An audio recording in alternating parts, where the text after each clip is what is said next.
What's going on, guys? Welcome to the video. So the ERG Deputy Chairman and Brexiteer Mark Francois appeared on the BBC Newsnight programme yesterday. Now, there has been a lot of talk today regarding his comments during the interview about Jean-Claude Juncker. As you may know, he said Herr Juncker in a bunker, which, while not factually correct, is still pretty funny in my opinion. But as you can expect, Twitter has gone wild in unbridled rage about it because he is a Brexiteer who got something wrong. Of course, they are ignoring something about the EU and how it's run. So let's check out what he had to say during the interview and go over it. Thanks very much indeed, Nick. Well, so if this is now a cabinet of true Boris Johnson believers, the group who take credit for the new Prime Minister, the ERG, some say rather than a group, a party within a party, now have their top man in the cabinet. Jacob Rees-Mogg is the new leader of the House, and one of his lieutenants is Mark Francois. He's with me now. Good evening to you. Good evening. We'll come on to talking about election in a moment. But first of all, are you disappointed not to be rewarded by Boris for all your hard work and getting him where he is today? Who, me? Yes, you. No, look, what matters to me is that we leave the European Union on the 31st of October. That's what really motivates me. But you loved being Defence Minister. I know you did. Well, I did, but I had a good go. So I'm probably more used to the wider cause outside the tent peeing in. So, realistically. So, but what is very important is that Boris is absolutely committed that we leave on the 31st of October. With regard to the withdrawal agreement, Boris said many times on the campaign trail it was dead. He was crystal clear about it. If there were any attempt to revive the withdrawal agreement, even without the backstop, the ERG would vote against it. No, hang on. Any attempt to revive the withdrawal agreement without the backstop, you would still vote against it? Yes, because it's got things like... So you're holding Boris Johnson's feet to the fire already? He said many times during the campaign the withdrawal agreement is dead. I believe him. So... let's look at what Boris Johnson also said. And he said the chance of leaving on the 31st of October without a deal is 1,000,000 to 1. Is that the odds that you would say? No, not at all. I think the best way now, the withdrawal agreement is dead. Even if you tried to revive it, you then have to have a bill to ratify it, the so-called Wave Bill, and that's 5 weeks of parliamentary trench warfare with wrecking amendments. It'd be a disaster. But so now hang on. So the best thing you do is you say it's dead, which he said multiple times, and you cut to the chase and start negotiating a free trade deal. But if Boris Johnson says, as he is saying, no negotiation of the backstop, it's over, there is no backstop, and you're saying that no backstop... Well, there's no withdrawal agreement. Then you're going to vote. There'll be no question of any fudge. You would vote against. I would say to you, is the policy not truly now no deal? Well, the preferred option is a free trade agreement, which, remember, is what we were offered 18 months ago. But no, let me explain it, because it's really important. You know, remember, we were offered that by Tusk 18 months ago, but the then Prime Minister rejected it. So, in summary, no deal is still better than a bad deal, but a free trade deal is better than both. And the best possible policy is to go straight to the so-called future relationship and start negotiating the free trade deal now. The EU has been perfectly clear. There'll be no discussion on future trade agreements until the withdrawal deal goes through. That's it.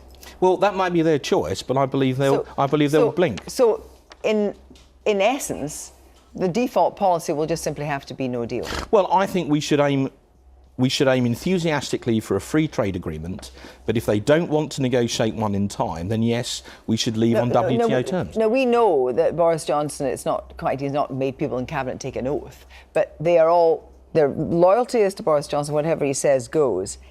What if he reneged at the pressure of being a Prime Minister, the possibility being held out that there might be something beyond the 31st of October which would bring the country together again and see us leaving the European Union? Are you really saying he would not, in order to, for the good of the country, rather than the good of the Brexiteers, do something that might delay? He might renege. He's got a full cabinet behind him. No, for the good of the country and for democracy, we have to leave at Halloween. And he had a meeting with the steering committee of the RG, the top table, if you like.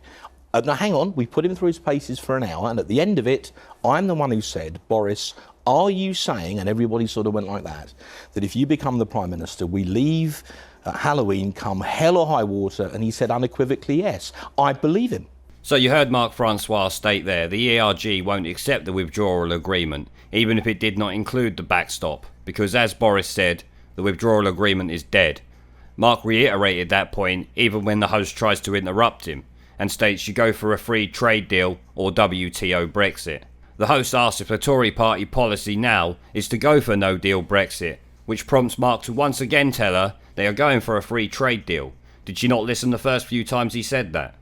Mark points out we was offered a free trade deal 18 months ago, but Maybot rejected it. The host claims the EU won't go for a free trade deal without the withdrawal agreement, which Mark seems fairly confident the EU will cave when the going gets tough. Likely because they really need our 39 billion to keep their heads above water. We have all heard the German economy is struggling at the moment and possibly going into a recession, so without Britain's cash the EU is going to be up shit creek. If the EU don't want to do a free trade deal, we go out on WTO terms. It's pretty simple.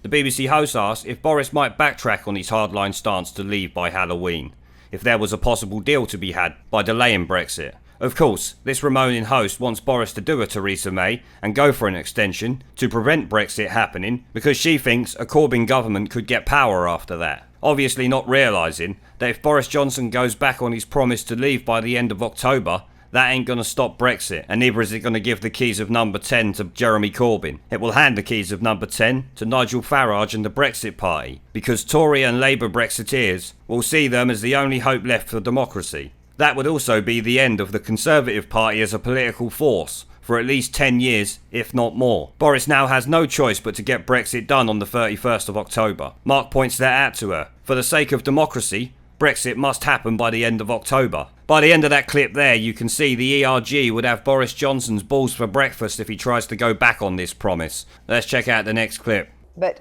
this is all about, and you talk about the fact that, everybody's been talking about negotiating positions. Take a hard position, never take no deal off the table because it's a negotiation position.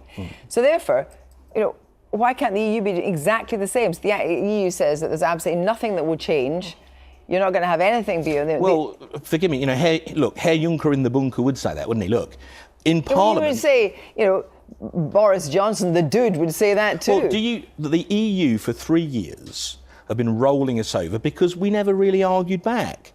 We had a chief negotiator, Ollie Robbins, who was chiefly negotiating for them. We didn't stand up for ourselves. What is different is that you now have a Prime Minister who believes in leaving, who didn't vote Remain, and who is prepared to stand up robustly for the interests of the United Kingdom. That is a sea change from what the EU were used to. But you don't have a Parliament that believes in leaving with a no deal. You also know the maths. You know you've got a by-election next Thursday.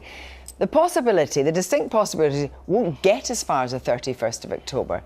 And actually, it's not such a bad thing for Boris Johnson to have an election. And you wouldn't be against an election, would you? Well, look, for a while I was the operations officer of the Whip's office, so I know a little bit about the maths. And what's interesting in Parliament is that party positions are hardening. So Boris has been absolutely clear, we leave with no deal if necessary. You heard Dominic Grieve? Well, OK, but he's not the Prime Minister.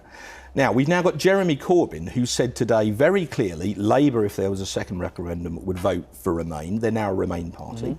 Jo Swinson, the new leader of the Liberal Democrats, said incredibly the other day that she wants a second referendum, but even if we had one and we voted to leave, she wouldn't accept it. Ludicrous position, neither Liberal nor Democrat. So, well, when you look at the maths, what you'd need to stop it is an Act of Parliament. Wait a minute. The so-called Cooper Bowles-Letwin went through by one vote, but that's now expired. That was before the European elections. I believe the maths in Parliament are far more complex than many people appreciate. And there's also many Labour MPs, who never accept a Remain position. So I actually think they can't get what they want in Parliament, and I don't think they could get through a bill to stop a WTO exit. Would you be prepared to sacrifice Scotland to leave the European Union? There's no need to. And there's certainly no need to sacrifice Northern Ireland. Would you be prepared to sacrifice Scotland? So there's no need to. No, I'm sorry. The SNP position is ridiculous. We had a referendum in Britain in 2014 in Scotland on whether or not Scotland should leave the EU. The Scottish people voted emphatically to remain in the United Kingdom. Thank you very much indeed. So we're here at the start of this clip, the Herr Juncker in a bunker line, that the rabid leftist shitweasels on Twitter have completely shit the bed over today because Juncker is actually from Belgium, not Germany. But what we have to remember is, Mark might have been referring to the fact that the EU Commission is run by Germany. Take a look at the most recent appointments to the EU Parliament, for instance. We had Ursula von der Leyen on her back made EU President by Germany, even though she is known for being completely incompetent. We have to remember Germany controlled the EU as its largest contributor, so if he meant he's Juncker in a bunker comment in that context, then he would actually be correct. Of course, we don't know how he meant it though. Mark states for 3 years the EU has been rolling us over because Theresa the EU appeaser has been going over there and looking Juncker's arse like the shitweasel she is. Not once was she negotiating the best deal for the UK, calling out her team for negotiating for the EU, not for Britain.